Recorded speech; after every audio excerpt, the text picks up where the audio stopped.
First of all, I want to apologize, first of all, for my voice, and then second, for my scarf. This is not fashion, and I didn't have too much ouzo last night. But I'm from Switzerland, and it's November, so therefore it's good tradition to have a serious cold at this time of the year. So I hope you can bear with me for the next minutes. R&M, for those who don't know us, we are originally a Swiss company, now with a global footprint. However, I think with a big difference to most of the other players in the industry, we're still family run. So the owners, you see them at least, let's say, once a month. There's still this family spirit in the entire group.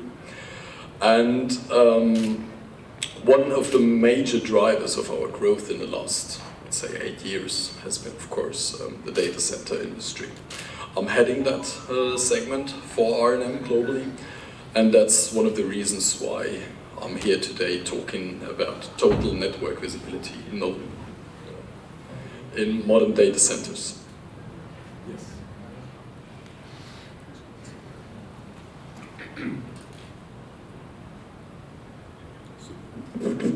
Good, that works. Okay, so what does total network visibility mean? What do we mean with visibility inside the network? I mean, if I just Google network visibility, I'll find so many hits on how to analyze the traffic in my network. That's one component, but I want to cover something else as well. The word digitalization is currently probably the most proliferated marketing buzzword in the world when it comes to IT. And we've seen that in all the presentations that we had before today, that connectivity drives digitalization. The question I want to raise today here is, how do you actually drive your connectivity? Because when I look around, and I do quite a lot of coverage and traveling in the world, most companies in the world, they document, they do the work order management, they do the entire management of their physical network still on, let's say, 1990s or 2000s technology. I've called this controversial chart the fine art of connectivity documentation. See, when it comes to this automated infrastructure management, which we've heard in the previous talk, a way to get transparency, visibility into your physical network. The largest, the most important competitors out there in the market are, I don't want to do advertisement for them, but are 3M with these post-its, these colored post-its that you can get in any color. And on the other side, it's Microsoft with Excel. And I can tell you, these are not very easy competitors, because they are ubiquitous. And the devices that they have are pretty cheap. Not from the quality point of view, but from the cost point of view. But the issue is now, when we have a physical network with hundreds of ports, thousands or 10,000s or even more, widely distributed over the country, or just in a conference hall like this one. And we live in a world where more and more services are outsourced to third-party companies because they can do it cheaper than we ourselves. That means we have people from other companies, maybe one, maybe two, maybe even three, more, doing changes in the physical network, because that's their job. But they're not in charge of keeping track of what is happening to the network. They are just executing for you. So, another controversial slide here.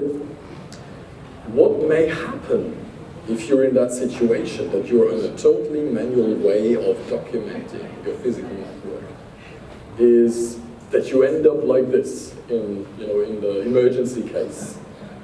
And you're laughing, but this is actually a performance artist, and I think in 2014 or 15 he was at the London Tate Modern and looking for the needle in the haystack. It took him 2 days to find it, but eventually he managed to do so. So what I want to show you here is we have customers that have very strict mean time to repair SLAs with their internal or external customers.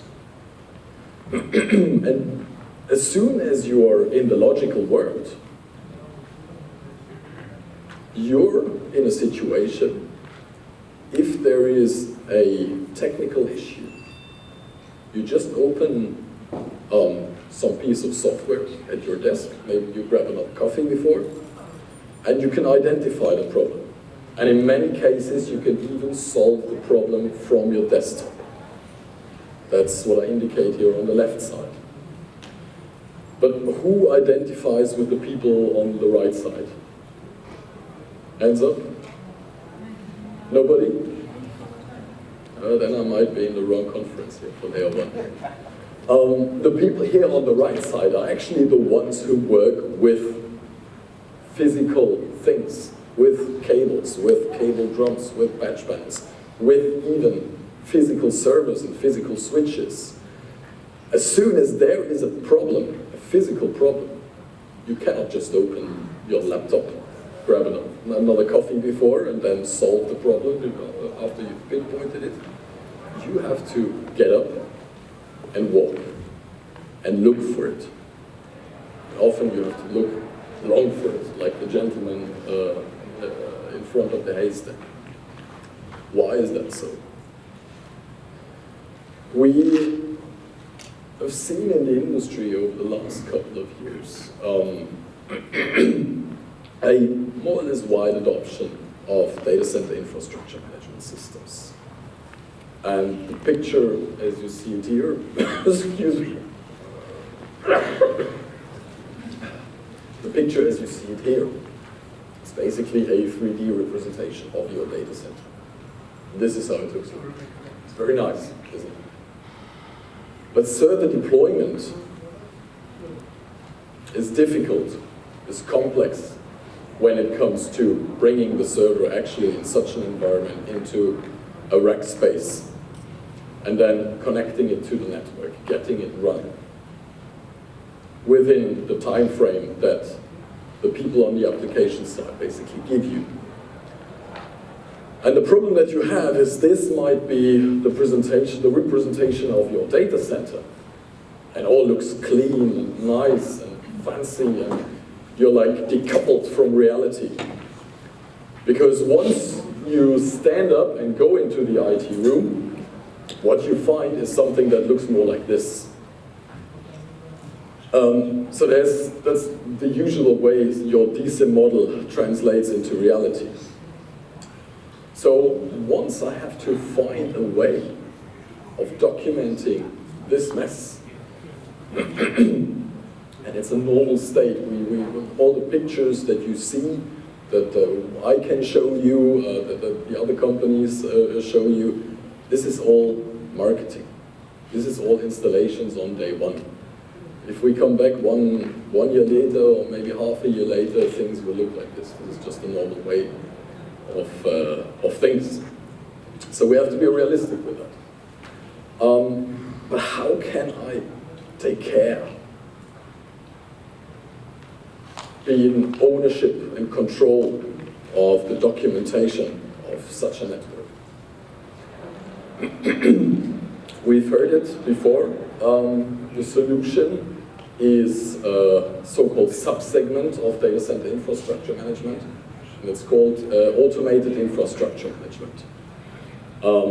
We've heard it in the previous talk. It's been standardized a couple of years ago, both in TIA and ISO IEC. Data center infrastructure management was a marketing word, and you had solutions growing up in that. So there are many players out there But if you ask me, or if we discuss what is the actually data center infrastructure management, where does DSIM start and where does it end, there is no clear line, there is no boundary. However, AIM is very, very clearly defined. And especially one of these ISO IC standards gives you a good outline on the categorization of the documentation with AIM. Depending on the, let's say, the application that you have, that is application LAN or application data center, or let's say more campus environment, then as a category of the number of ports that you're managing, you get a recommendation of how to do the documentation. There's the manual one, which is 3M Post-its. There is the electronic one. And electronic there isn't clearly defined. It can be Microsoft Excel, but it can also be a software that is dedicatedly made for that. And then there's also the, the automated part of it. And what does automation mean? I held a talk this morning at the Big C conference. We've written a white paper about this topic called the maturity model for automated infrastructure management, where I define 5 different levels of maturity, from the manual 3M Post-its to a fully automated service optimized network infrastructure, and how to proceed from each level to the next one. If you're interested, you can contact me afterwards at the booth. We're just outside there, and I can share the link with you for this white paper. The topic here now is, if we work with a DSIM software that is actually even very, very good in cabling, that allows you port granularity and allows you to route cables from A to B, give you the best route through your data center. You have to patch to this patch panel because I know this is connected to the other patch panel and there is already a switch connected to that. It gives you basically like a GPS in your data center. How do I have to connect everything? But even that lives from the data you feed in afterwards. A pure software solution. If I do the job and then I don't document it in the software, what's the software good for? We do sell a lot of these software-only solutions, but I always say it's like in classical engineering. You have input, you have a black box, and you have output. It's like everywhere. If I put shit in, I get out. So you have to be very, very strict on your processes, your change management processes, with a software-only solution. In order to make life easier with that, the actual AIM, the automation part, kicks in. What we do, for example, is we can retrofit our panels afterwards with RFID sensor bars.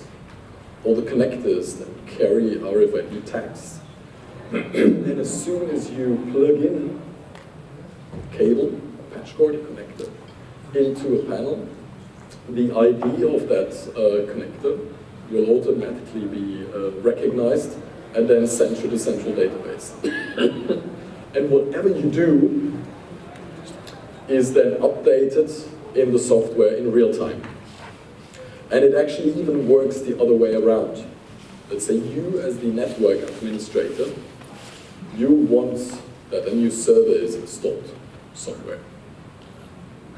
How do you proceed? So in the old days, we go to the data center, and say you need 4 rack units. It's a big story. You walk through the aisles and see if there is 4 rack units open, free, available somewhere. Then you would install it. You would look where is the suitable switch for that, the next, the closest one, or the one that houses the application or runs the, is responsible for the applications. of that network. Here in that case, you can already choose and book the rack space in the software. So then it's like shaded with your device, and all your colleagues know, don't touch these rack units because whatever Gregorius has already booked this. This is his, not mine. But then how shall I connect it? How do I know on which patch panel also, or on which switch I have to connect it to? We've had this solution in the market now for 7 years. And we've developed various ways of transmitting that information, how to patch, where to patch, in a lot of different ways, like displays, or just print it out, or take your app on the mobile phone, or take your laptop.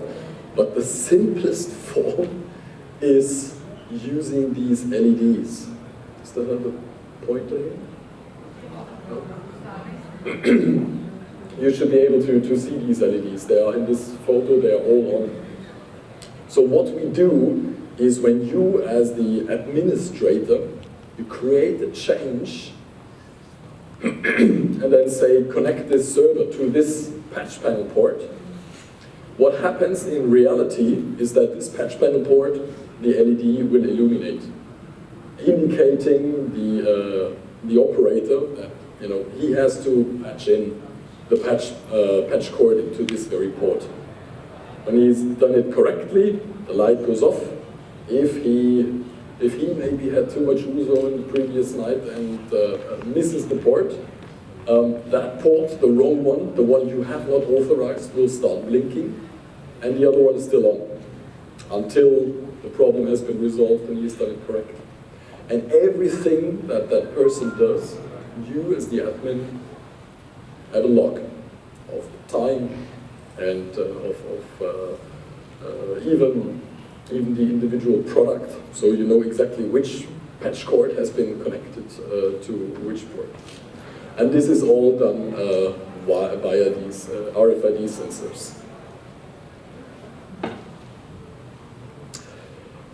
And so far I've only talked about the patch panel side. And in the past that was most often the case that people use these AIM systems purely on so-called cross-connects, whether they were optical cross-connects or then copper cross-connects. What does that mean? That means I take my switch, patch the switch somewhere to a patch panel, and then don't touch this connection ever again. And in between then, or after that patch panel, I actually put the, let's say, the region of action. So I put there another patch panel to have a cross-connect, which then I track, like in the old telephony environments. So there was not really a way of tracking what is happening on the switch, what is happening on the server side, what is happening on the storage device. And in order to compensate for that, we've developed a solution where we don't have the RFID tag on the patch cord only anymore. But what we do is we have these, I don't know if you can recognize it, it says it's 0 dB and it looks like a normal LC adapter in that case. What we do is we put RFID tags on any given switch port, or server port, or storage port. That port gets an ID. And with a special patch cord, you get basically, now you're enabled to do end-to-end physical patching without having to do ever documentation again, to update the documentation. Whatever you do from end device to end device is now automatically done. And by doing so, of course, you can change the entire topology of your network. You don't have to introduce these cross-connects anymore. You can save out, let's say, on both ends, one patch panel side, and just go with an interconnect. So patch cord to patch panel, then drum cable, and then again the patch panel and patch cord to the other device, and still do the entire tracking work. This is what I meant. This is how the device looks like. It's now slightly in different colors. So what we have here basically is a couple of years ago we launched our LC quick release, LCQR. This can also be played with at our stand and outside in our roadshow bus. I'll explain a bit more about that at the end of my talk. And this LC quick release, as you can see, it's an LC duplex, so it has two connectors, two fibers inside, that end in one boot, and then go into one cable. And two different sizes, 1.4 millimeters, which is the thinnest one in the world, and 2 millimeters, which is actually the one that people buy, because they don't trust one for 1.4 millimeter.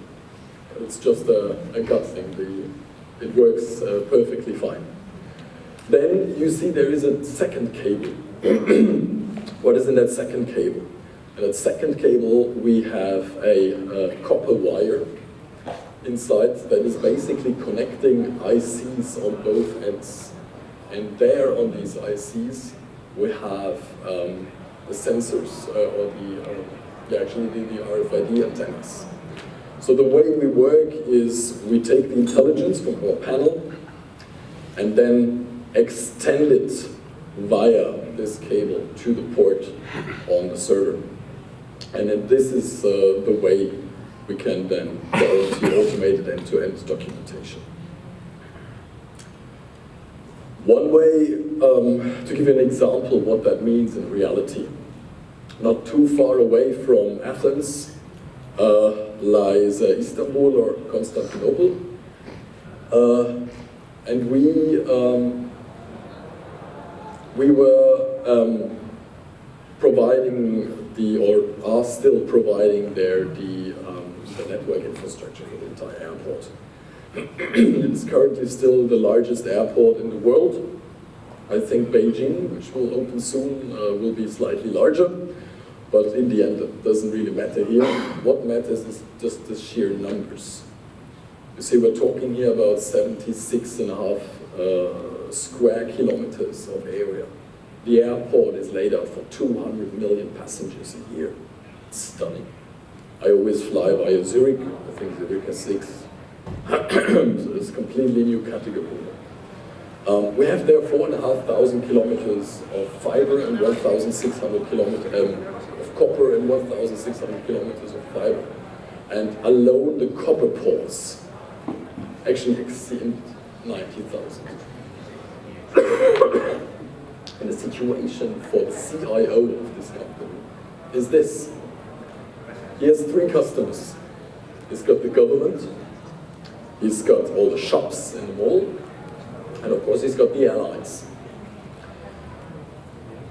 For 2 of those customers, he has SLAs in place that force him to limit mean time to repair to 15 minutes. 15 minutes. Of these 15 minutes, he's got 5 minutes to identify the problem, whatever the problem is. Here we're talking about the physical aspect of it. Okay, 5 minutes to find a problem. Can be manageable. How is the setting, the architecture? We're talking here of 2 data centers, each data center with around 50 racks. And we are talking about 150 IT rooms, each room with 3 racks. So in total, we have here 152 individual rooms, with different amounts of cabinets inside. And the best thing is he has 6 people working at the same time. Now, who would feel comfortable to sign an SLA guaranteeing 5 minutes mean time to identifying the problems with that kind of architecture and 6 people? I wouldn't. I'm very honest there, I wouldn't. And this is the reason why we've deployed there this AIM system. So if people come to us because of automated infrastructure management. They don't usually come and say, I want whatever RFID or something else and give us the clear specifications. They come to us with a business problem, like this SLA topic here. And that is only a solution to that. Now, the way we design our portfolio in a smart networks, as we call it, consists of 3 stacks. On the bottom, we have our products, just regular products, copper, fiber, patch panels, these things. On top of it, we have our app. In our case, that app is called Intellify, or the new one, Intellify Net. It's a DSIM system that is very heavily geared towards cable management. And then in the middle, you have an IoT layer to make sure that the data is collected where it is generated and automatically transmitted into the system. Because otherwise, again, we just have a very luxurious Microsoft Excel if we don't automate this acquisition of data. And this is the system, or this is the way our entire data center portfolios build up on smart networks. So products, the IoT layer, and then the app on top. The thing is now, the beauty of it is that you can scale it however you want it. You can just go for the passive products, patch panels as it's normal. You can just go for the software and not even have patch panels then from R&M in place. It works as well. And you can have R&M patch panels and then the software. That also works as well. But ideally, of course, you take it with the IoT layer to make connected products out of it. So this is the way this smart networks looks like. It allows us to get visibility and transparency into the physical network. But then there is, of course, always always evolution in things. For us, it started like this. We brought a product into the market in 2016 called NetScale 120. Why 120? Because back then, and still now, this is the densest platform in the world, with 120 LC duplex or MPO ports per rack unit. 120 ports per rack unit. It's a very modular platform, so like the others as well, you can put in LC, MPO, conversion modules, you name it. And then you can also make it intelligent and track everything, automatically. And by doing so, with the technology that I've shown you before, you can track and get transparency end-to-end physical network. But then, of course, there is always one customer that comes very nice, but can you also make me some of these? And of course, what you wanted was a so-called TAP module, traffic access point, that is basically a fiber optic splitter, or a copper splitter. It's technology that has been around for many, many years. Either the Russians or the Americans have developed it many decades ago. It looks like this in this black box. On one side we have a port that brings live traffic to our storage. On the other side we have a port that brings the live traffic to the switch. These two ports on the left and right, they are both transmit and receive. The measurement point here on the bottom is only receive. So you cannot inject data here, you can only read out data there. Why do you need that? Well, for telecom companies that are in this room, they are obliged by law to provide an infrastructure that is capable of accessing data.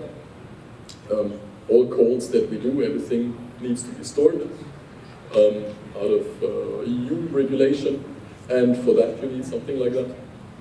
But other companies but are not forced to do so by law, might want to do that because they want to get real insight into the actual traffic.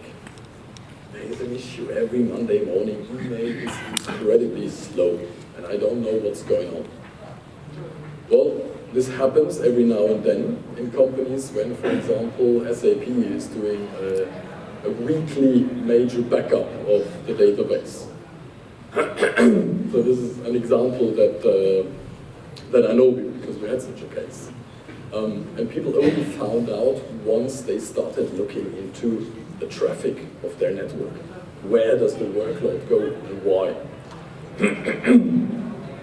Now, you might see, I do also have a way to look into the network traffic via my switches. Why do I need these tabs? Here I have some arguments on that. The first is that these tabs, they provide you with access to all protocols and also all layers inside. It's not just that you're bound to layer 2 or layer 3. Here, you can basically look into whatever is happening. Also, they are completely lossless at full line rate. What does that mean? If you have a switch, and the switch is designed such that it makes basically a mirror and guides that data to another port, which is then your tap port. What happens if that switch is just flooded with data? It's Ethernet, so it will start dropping these packets, and you basically lose the insight into what is happening. You lose information. In that case, you don't. Other part is it's passive, you cannot hack it, it doesn't have an IP address. If you protect it in the cabinet or in the room, nobody can access it. What else do we have? Yeah, the last aspect is these switch port analyzers. So this mirror port on the switch does add a little bit of latency. I think this is important because today we've also heard several times how important latency is becoming for modern user experience. Why does it need add latency? First of all, a switch in itself always adds latency. A switch is converting the optical signal into electrical signal. That electrical signal needs to be routed then within the switch from port 1 to port 2, and then reconverted into an optical signal again. And that takes time. It's not a lot, but it takes time. In this case, it stays optic. It stays it remains an optical signal. It doesn't need to be converted, and it doesn't need to be rerouted somewhere. So therefore, this is in real time going. And then what do I do with that? Ideally,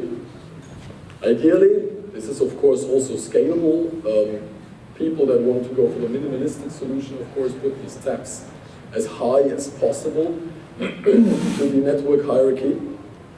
But in the end, you can deploy it everywhere. If you really want to get insight into the workload of every single physical link of your data center, you can deploy it everywhere. But as I said, it makes sense to start as close as possible to the spine or core switching layer.